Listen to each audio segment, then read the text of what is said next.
is wonderful to be back.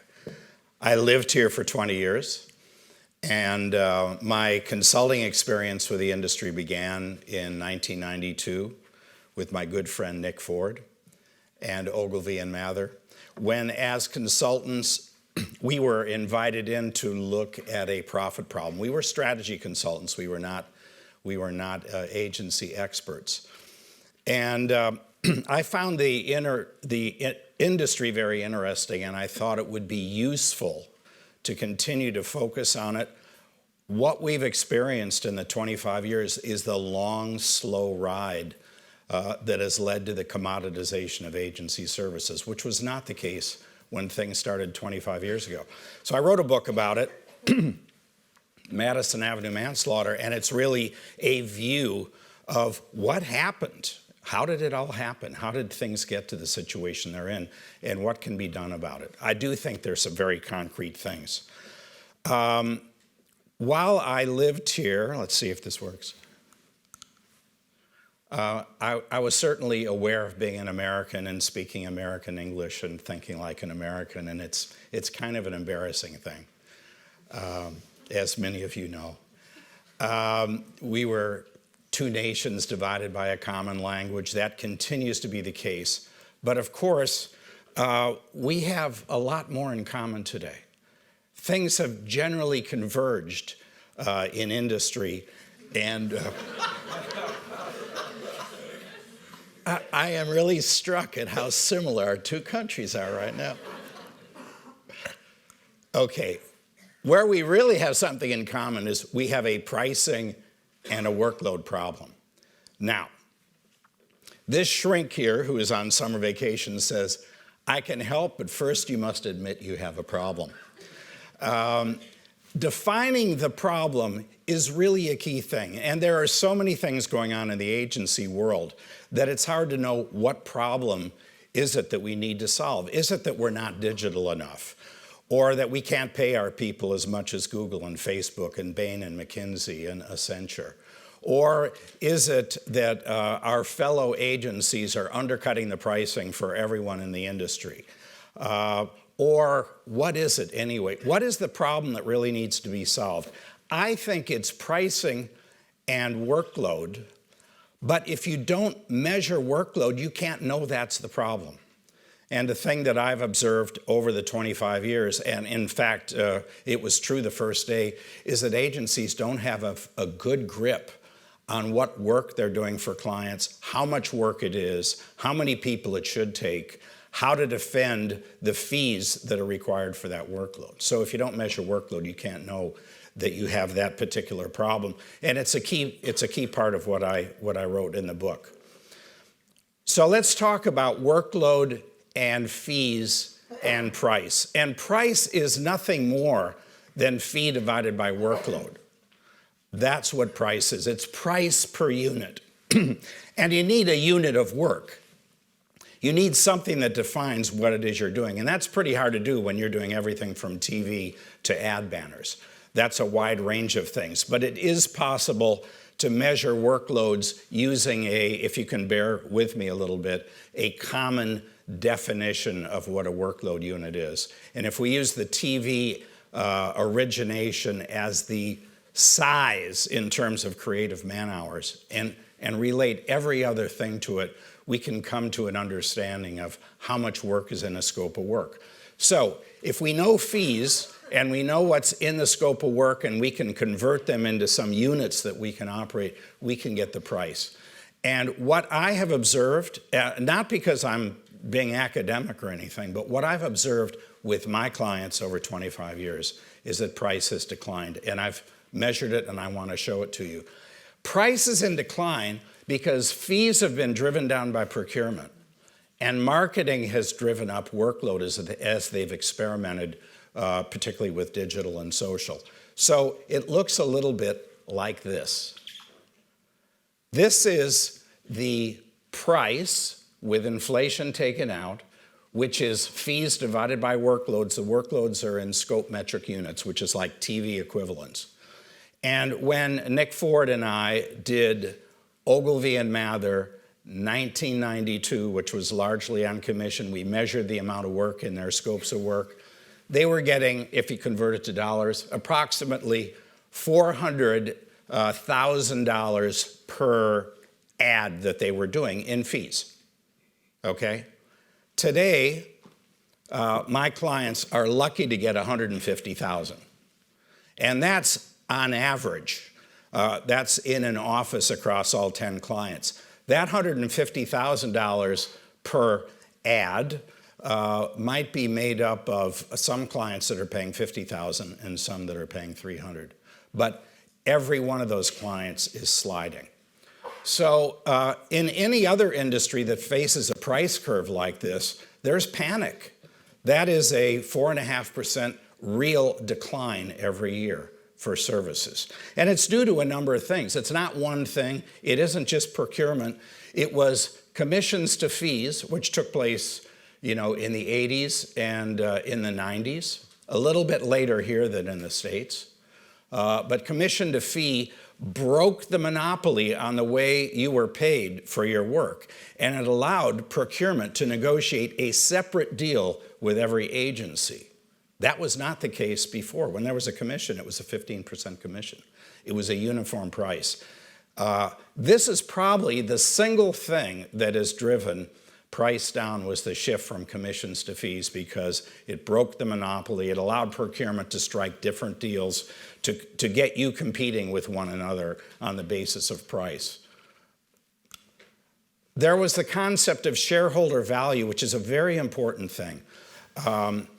In the old days, the chief executive of a major corporation made about 1/100th the money that they make today. But once shareholder value became articulated as the only goal of a corporation, and in other words, to make money, then executive salaries went through the roof. Chief executives and chief marketing officers and chief financial officers started to focus on share price and on their own compensation tied to share price, and they unleashed procurement to drive down every cost possible. And of course, procurement has always looked at marketing as a cost, not an investment. So the combination of shareholder value and the focus on the bottom line and the unleashing of procurement is one of the other factors that's led to this price decline. Then we had globalization, with many of your clients deciding that they were going to centralize originations in London and do adaptations elsewhere around the world. That led to a very significant decline in the number of agency people required to do global work. And procurement took advantage of that to negotiate lower fees for global relationships. And then on top of it, 10 years ago or so, you had the digital revolution, first with digital, which was perceived by clients to be cheaper somehow, because digital media was cheaper, even though it is actually more expensive to do a lot of the digital ads, with a much larger requirement for in-house production. Nevertheless, clients took advantage of this to drive prices further. So there have been a series of things, along with the way agencies have behaved with respect to procurement, that have allowed this to happen. Now, in the typical client situation, the client tells you what the fee is, and then the workload happens by some other process. It's only when you put the two together and measure that you realize it's been a long, slow decline. I would say that the challenge for chief executives of agencies is to put a floor under this. That's the problem. That is the problem that needs to be solved, because if this continues, then I'll show you what happens. If price declines, if you want to generate a profit, costs must decline as well. So if we have declining price and agency downsizings to make profits for the holding company or for the owners, then there has to be an increase in output per head if workloads are going up. And this we've measured as well. This is the output per head in SMUs, scope metric units, or TV equivalents, per creative per year from 1992, our first client, to 2015. And it's gone from 2.2 up to about 5.2. A very large increase in productivity. If you want to call it productivity, it sounds positive. It's actually a very huge increase in the amount of output that the creative department has to generate. 120%, 128% increase in output per head. Now, that would be all well and good if they were just sitting around doing nothing. But it turns out that anything above 4 is a squeeze. And so the tendency to get increases in output per head in the creative department is going to only go up as long as price comes down. That's why chief executives have got to put a floor under price. And that's why workloads need to be measured. Scopes of work need to be kept track of. Scopes of work need to enter into the fee negotiation process with clients. Otherwise, the creators are going to be squeezed to the point where they can't generate positive output. I didn't put the slide up here, but in this same process, average agency relationships have gone from 15 years to 7 years to 4 years to a little over 2. So I think you have to consider that if prices are coming down in the industry and outputs per head are going up and the agency folks are being squeezed and relationships are shortening, this is a broken system. It's not working. And whatever it is that management is doing to address this situation has been ineffective.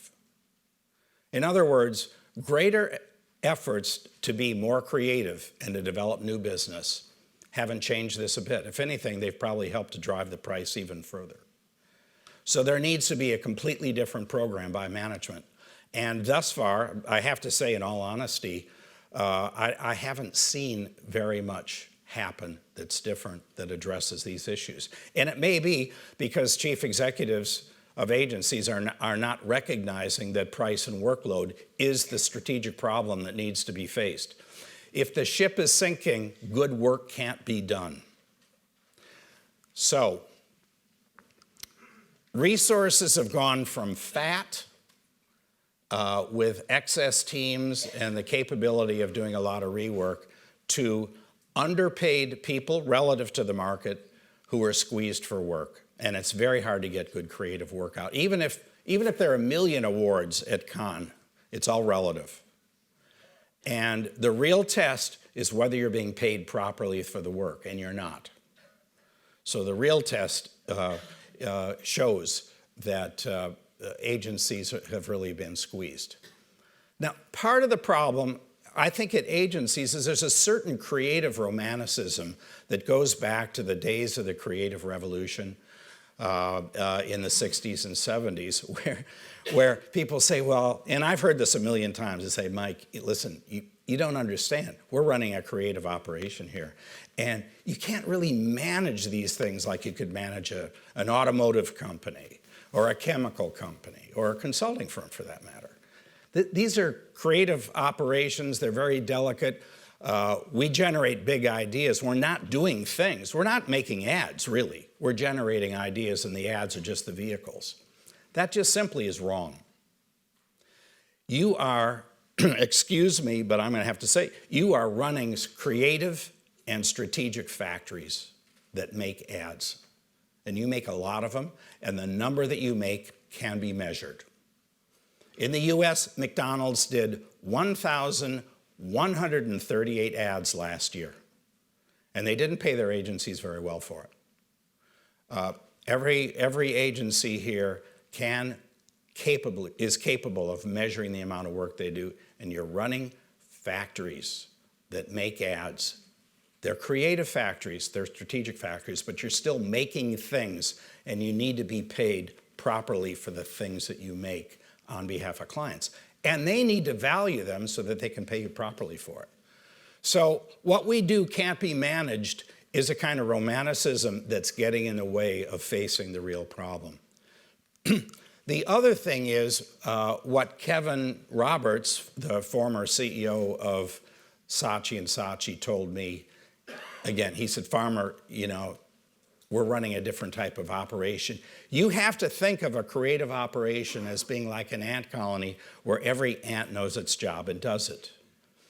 And if we create this type of environment, that's when we get the best work. Well, Kevin wrote the foreword to my book, and I'm grateful to him. But on this issue, although it does reflect how many agencies are run, it does not reflect the requirements in a day where prices continue to decline. So what's needed is to drop the romanticism about the agency. It is a special business like a lot of creative businesses, but it needs to be managed. And the business model is broken and isn't working, and trying harder at new business development, trying harder at being creative, trying harder at mastering digital technology and understanding ROI economics, that isn't enough. And the strategic and creative factory needs to be run like a factory. That's how this is going to be solved. So I think the challenge here is to remanage the agency. And I want to talk about three things that are required here: the agency mission, the workload challenge, and the accountability challenge. First, with respect to the mission, what your clients really want and need in an era of shareholder value are results. And they need suppliers, whether they're management consultants or headhunters or accountants or IT specialists or marketing communication specialists like yourselves, to be focused so that everything you do can be tied back to an effort to improve brand growth and profitability. So what they really want and need are results. And I know there's a lot of talk about how do you measure the results of ad campaigns. It isn't so much being able to technically prove that a campaign or an ad delivered results. What you need to be involved in is a relationship, like a marriage, where both parties agree that the only reason they're in this together is to work together to improve brand growth and profitability. That's why. And if that is the jointly shared mission, then there are certain things that need to be done, like how are scopes of work put together? We do it jointly. We put together the scopes of work that have the highest probability, we believe, in improving brand growth and profitability. Now, I haven't seen many cases where agencies and their clients sit down and negotiate the terms of their relationship around how value is going to be created, but that's what's needed here. The second thing is the workload challenge, and that means take control of scopes of work. Take control. Don't wait for the client to tell you what they want done, because they've been downsized too, and they're not as good as you at knowing what needs to be done, in what media mix, how many executions, by what kind of people, and eventually at what price. So it is extremely important in the context of a relationship that's been appropriately organized for the agency to take control of the scope of work and to put forward, here are our best ideas for delivering brand growth and profitability. And the third thing is to get away from the ant colony management. Agencies need to stop over-delegating operations to the organization at deep levels. Account heads need to be held accountable for the work they do for the client. In other words, it has to be the right work. For the resources that are required to do the work, and for the fees that are paid. And right now, those three things are not reviewed or looked at or examined by office heads, regional heads, or agency chief executives. In fact, the operations of an agency are delegated to those running the accounts.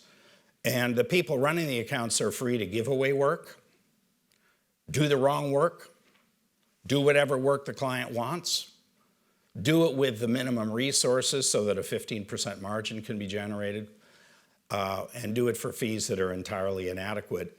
And no one is the wiser, because the only thing that's measured in most accounts is the profit margin. Anybody can make a profit margin if you squeeze the resources enough. If the fee is here and the costs are here, you generate a profit margin. But what happens if the workload is up here? So client heads or account leads or whatever they're called need to be doing things that are measurable, that are transparent, that are reviewed, and can be corrected. And I would say most account heads are running accounts where the workload exceeds the fee, exceeds the resources, and there is a need for them to solve the problem on behalf of the agency by having their performance reviewed. This may be the only industry in which the people actually running the business do not have their performance reviewed by the people they work for. In fact, it's not clear who account leads or client heads work for. Do they work for the office head, or regional heads, or the global client head, or the chief executive? Who do they work for? And who looks at their performance and who establishes that they need to do something different if there is a misalignment among fees, costs, and workloads? So let's just go through the positioning rather quickly here. I've outlined this a little bit more in the book, but if I were running an agency, I think the one thing, and this is stealing, I worked at Bain for many years, and I'm just ripping off what we used to do there. We took a position with clients that all businesses naturally underperform. They have a potential and they have their actual performance. And we would spend a certain amount of time proving that that was the case and showing how good something could be, and then negotiate a relationship that was designed to achieve full performance potential. So if an agency would take the position all brands underperform, it's the role of the agency then to identify and realize the brand's full performance potential in the right type of relationship. And all that the agency needs are the right kind of relationship, documented in a principles of a working relationship that says we are in business to realize brand's full potential. And then agreed joint programs to realize it, which have to do with scopes of work and a way of working with one another. The workload challenge. The premise is well-constructed scopes of work have the highest probability of delivering results for clients. And there needs to be an argument to prove, or at least to convince the client, that the scope of work that you're putting on the table is the scope that is going to deliver or has the highest probability of delivering those results. So therefore, the agency obviously has the role to design and argue the case for the recommended scopes of work. And what it needs to do that is a good understanding of the current situation of the brand and where the potential comes from. There needs to be good strategic and competitive capabilities to analyze that, consulting instincts by the account leads, a commitment and perseverance to argue the case well with clients, some risk-taking around the kind of work that's going to be done, and a complete focus on figuring out what does it take to move the brands. Finally, on the accountability challenge, I think as a matter of principle, it should be stated within the operating manual or the policy documents of an agency that account heads are accountable for fees, resources, and workloads on behalf of the agency, and that can't be done invisibly. It has to be done transparently and openly. It has to be reviewed. So agency management needs to measure, review, and influence account head performance. Once a quarter, what are we doing for the client? Is it the right work? Do we have the right resources on it? Are we getting paid appropriately? If not, what are we going to do about it? We do about it. Now, that means that there need to be workload metrics. There needs to be a system for keeping track of scopes of work. On the client side, they're using things like Decideware. and project management packages to keep track of scopes of work. It's a real hodgepodge on the agency side. But what I get, because I'm in the business of gathering scopes of work and analyzing them, and I see, something different with every client in an office. This is what Unilever wants. This is what, MasterCard wants, et cetera, et cetera, et cetera. Everybody has a different system. And it's almost impossible to figure out what the work is when you read the scopes of work.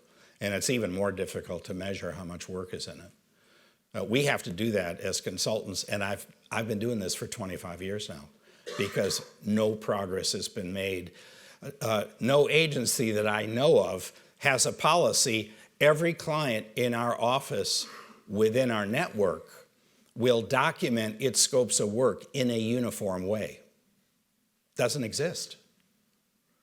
Clients are doing it, but agencies do not do it. And it just defies logic, actually, why there isn't a uniform way of looking at scopes of work and keeping track of them, so that the chief executive, the chief financial officer, the chief creative officer, the regional people, et cetera, know what work is going on. So there's a need for workload metrics and scope tracking and a policy of uniformity. Then there needs to be a process whereby people sit down quarterly across the table and say, what are we doing for the client? How much work is it? How many people do we have on it? What are we being paid?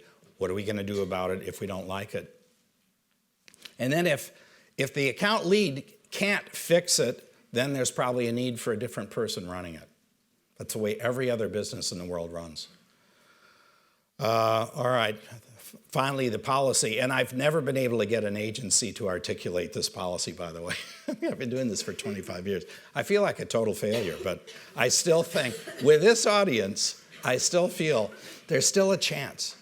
Every client in every office will document and measure its scopes in a uniform format as a matter of agency policy.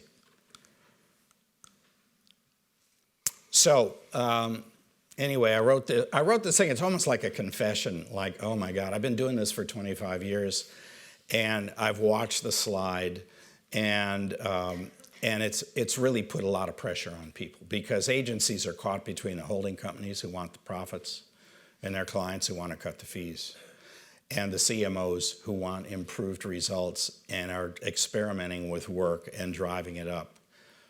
That mix suggests that agencies are businesses that need to be managed now. Creative and strategic factories that make ads that need to be run in a tight way.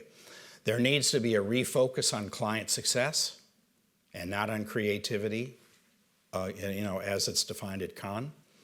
There needs to be a floor put under prices so that you're paid for all the work you do. And over time, as you upgrade the value of what you're delivering by being in the right kind of relationships and doing the right kind of work, your remuneration will creep up.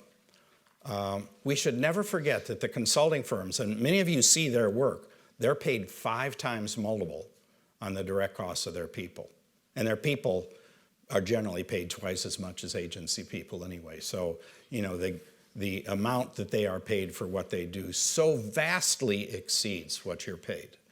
But you can creep up, and I think the measure of success is whether you move up from a 2.2 billing multiple to a 2.5 to a 3 to a 3.5 over time.